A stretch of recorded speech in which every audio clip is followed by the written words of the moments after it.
Good morning. I can't believe another week has gone by that fast. I just snapped my fingers and here we are again. So it's really a joy to see all of you here today. And again, we are lighting a candle, a world that works.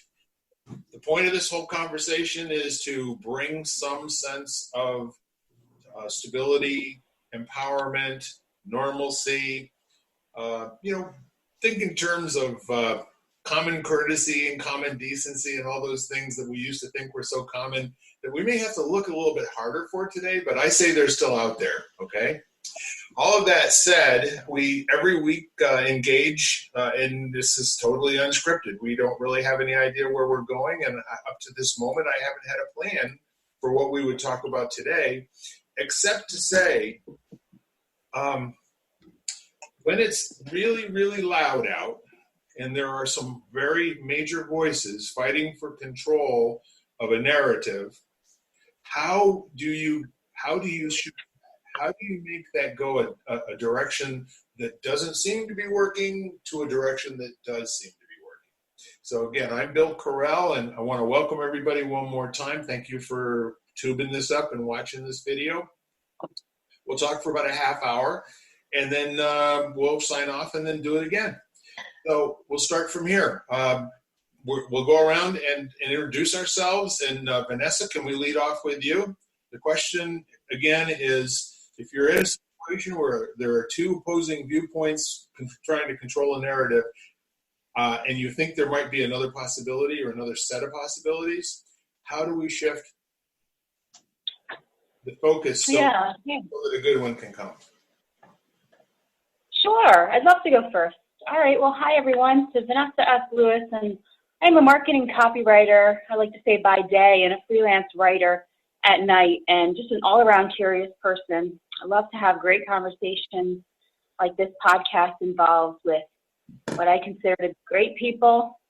And, we have some really invigorating conversations at times, and it's just such a joy. I love getting to hear what everyone else has to say.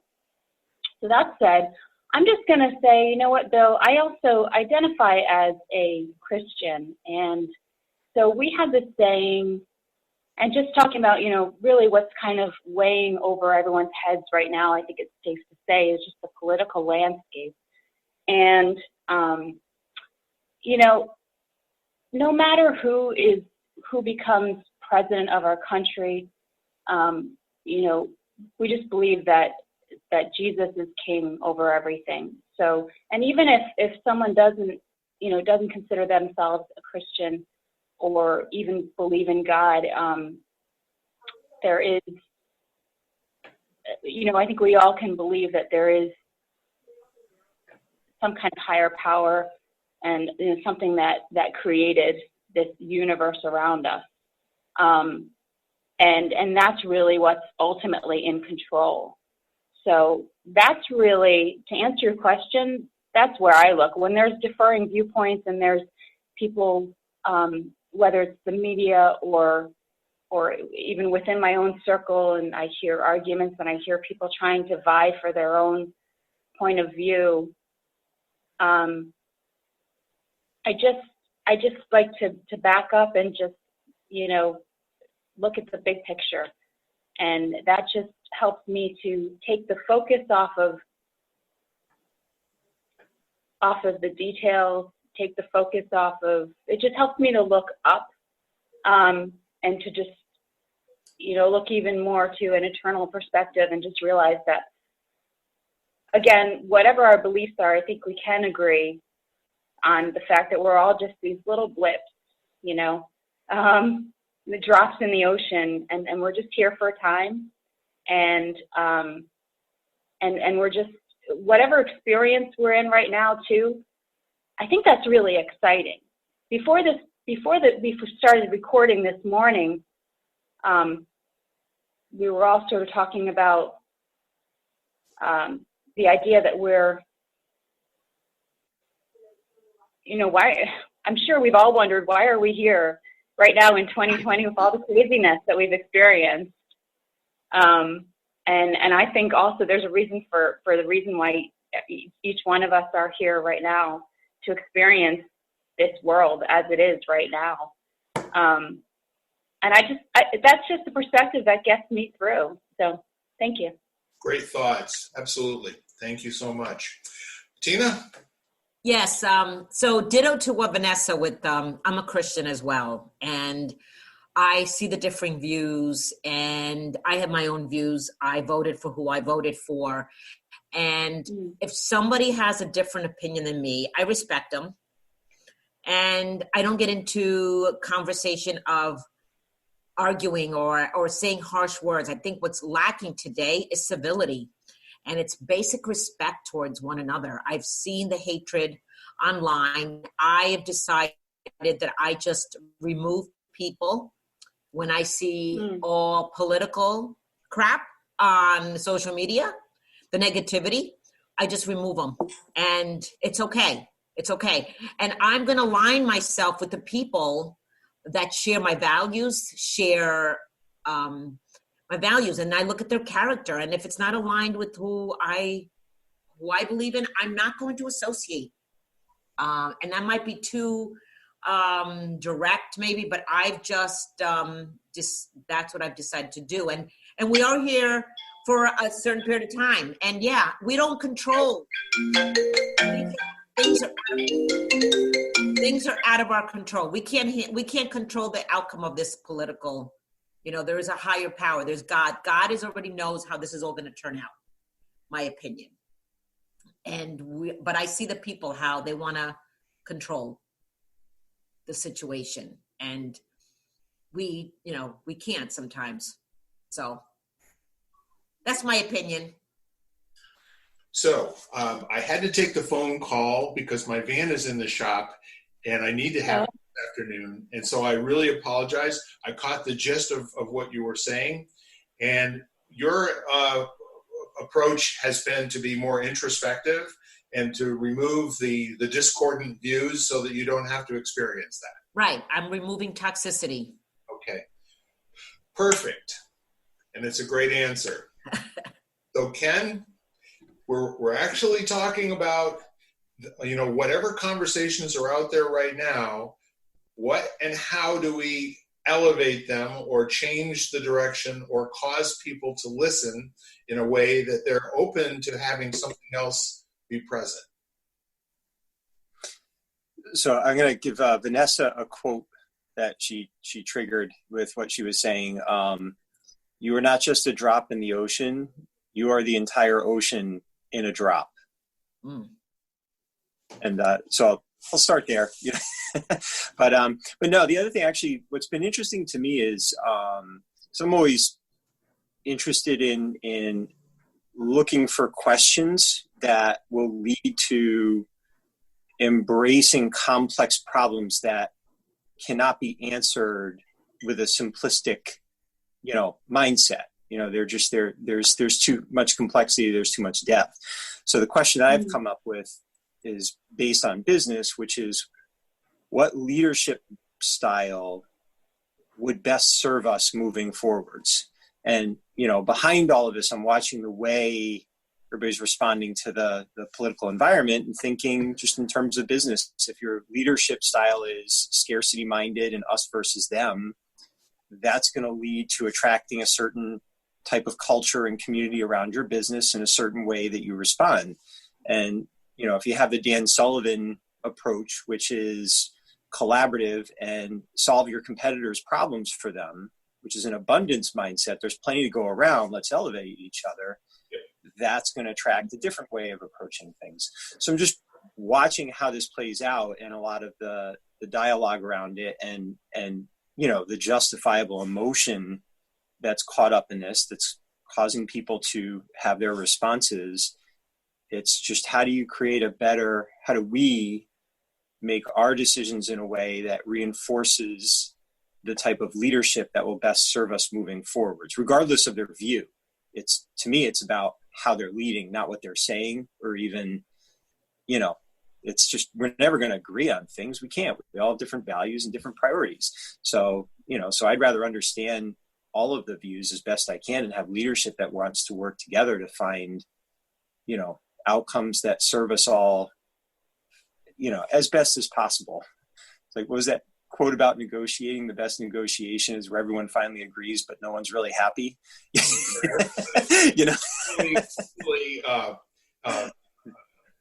Equally upset or equally unsatisfied or whatever it is. Yeah. It's challenging, So the interesting part of all of that is that we came through the 1990s, and we had some of the most brilliant human beings on the planet write books, put together self-help programs, all sorts of different ways to steel your mind against the negative thoughts that the world is going to be bringing to you to review sort of 40 to 60,000 times a day. And with that said, as we go forward here, and we're thinking in terms of, I like what you said about a leadership model, and there are two key components to leadership that are not present when leadership is not present. And I'm kind of interested in what your thoughts might be in that area. But I say that the two things that are present in a leadership model is powerful listening, and then powerful speaking. And I think those two things allow for an alignment in a different direction than things were going to go anyway.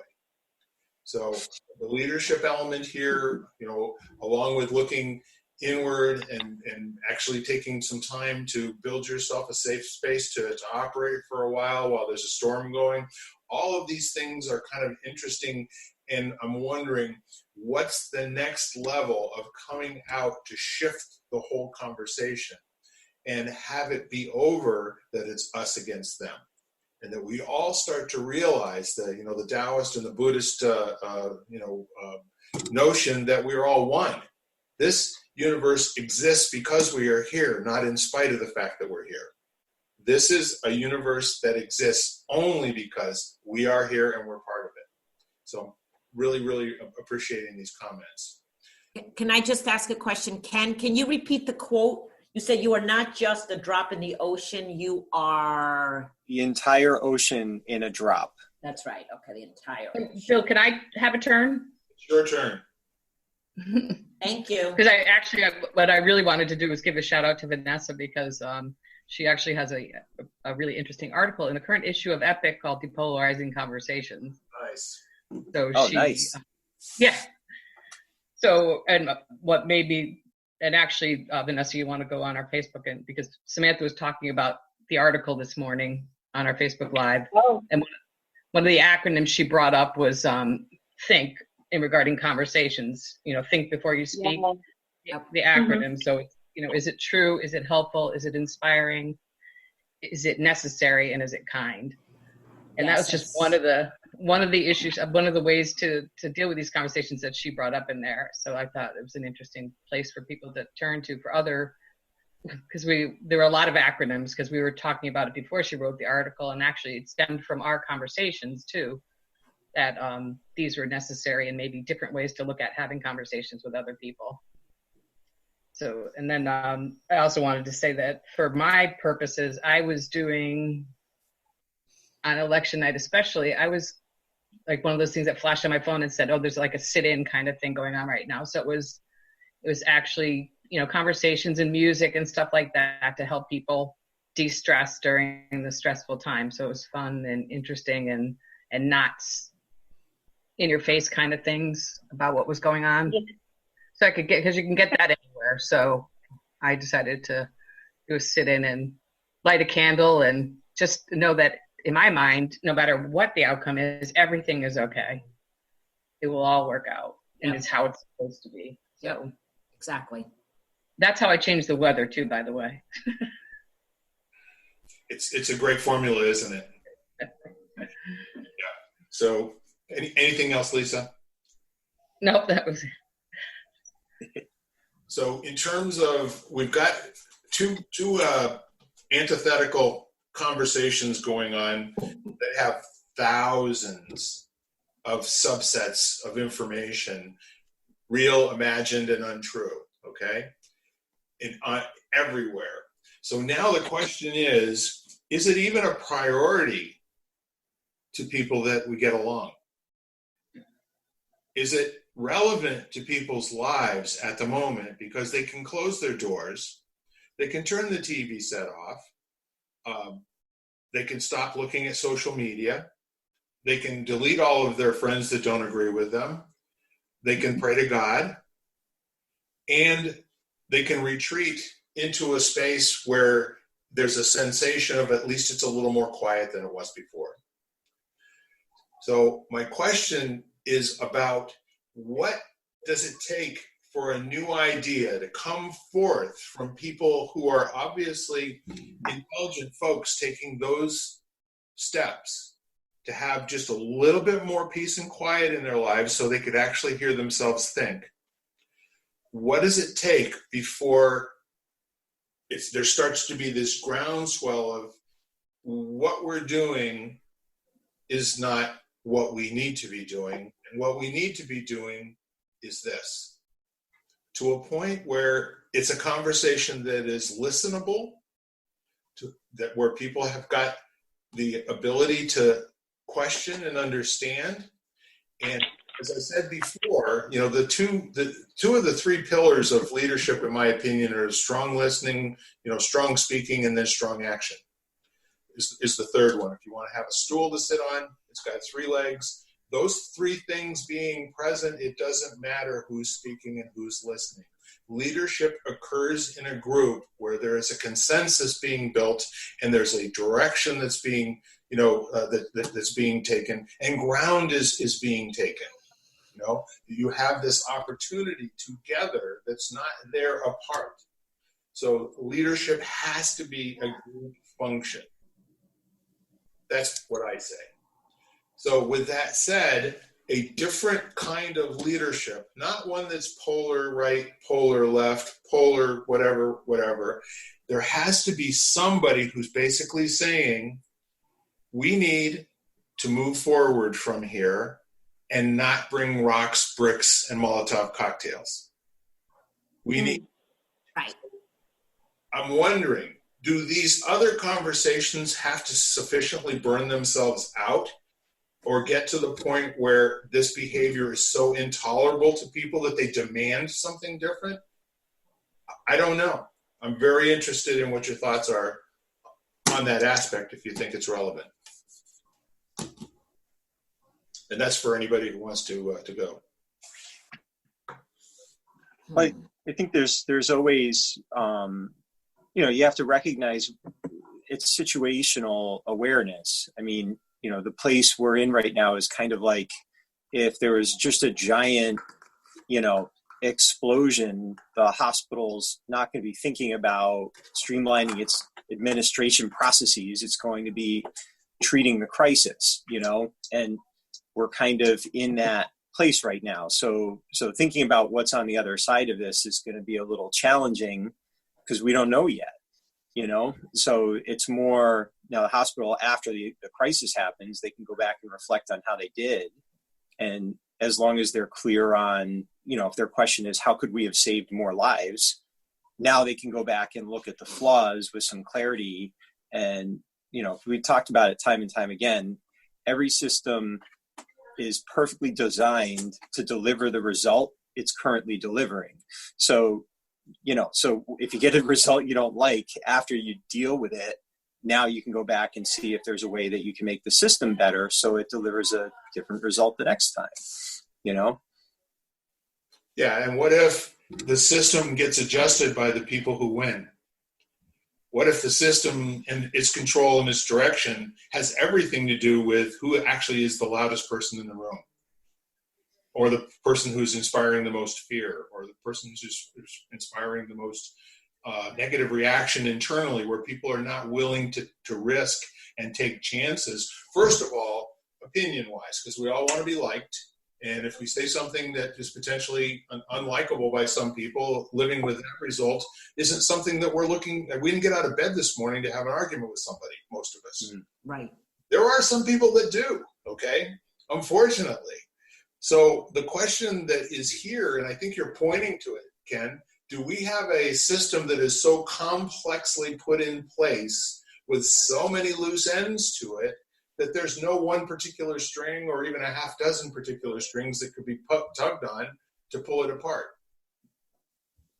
And if that's so, I mean, staying with that as if it were an explanation for why we have so many things that don't make sense in terms of how our government behaves, in terms of how the courts behave, in terms of how police departments behave, in terms of how poor people behave, in terms of how rich people behave, in terms of how everyone behaves.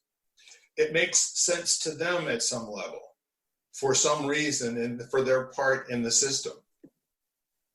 So my question comes back to, what sort of an event, what sort of a conversation, what sort of an elevation, what sort of something makes a difference? I don't know, Christians, is it time for Christ to come back? You know what I'm saying?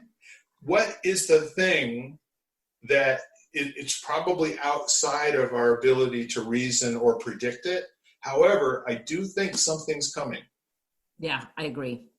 Something is coming. I don't know what it is, but regardless of who wins, something is coming. And, I look at, Ken, when you talk about leadership, I'm looking for a leader that inspires. I'm not looking for a leader that is creating fear.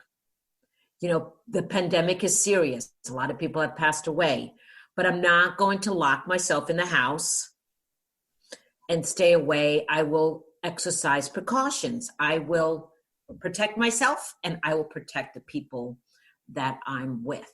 And so it's basic respecting, it's being civil, it's listening, understanding, it's being kind.